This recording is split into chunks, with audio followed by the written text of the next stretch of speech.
Pakistan peoples party के रहनुमा सईद गनी कहते हैं एमकेएम फारिग हो चुकी, मुत्तहिदा पाकिस्तान सिर्फ मुर्दा घोड़ा है। फारूक सत्तार ने जवाब दिया कि अगर एमकेएम दफन हो गई तो आपके पेट में मरोड़ क्यों उठ रही है, आपको तो जश्न मनाना चाहिए। फारूक सत्तार ने जवाब में शेर भी कहा और ख्वाजा इजहारुल हसन बोले, पाकिस्तान पीपल्स पार्टी के चेयरमैन उसी घोड़े पर बैठकर वजीर खारजा बने थे।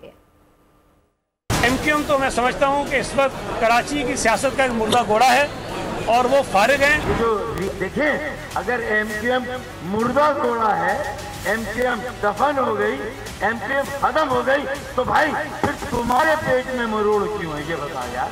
तुम्हें तो शादियाने बजाने चाहिए, तुम्हें तो जश्न मनाना चाहिए। अभी गनीमत है सब्र मेरा, अभी लबालब भरा नहीं हूँ।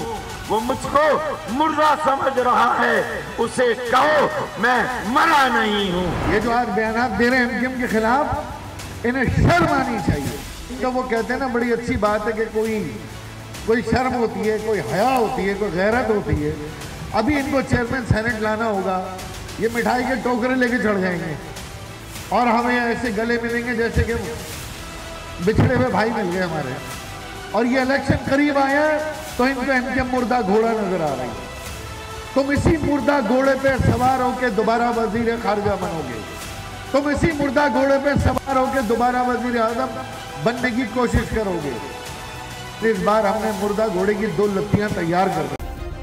सब्सक्राइब करें और बेल दबाएं ताकि कोई खबर रह न जाए।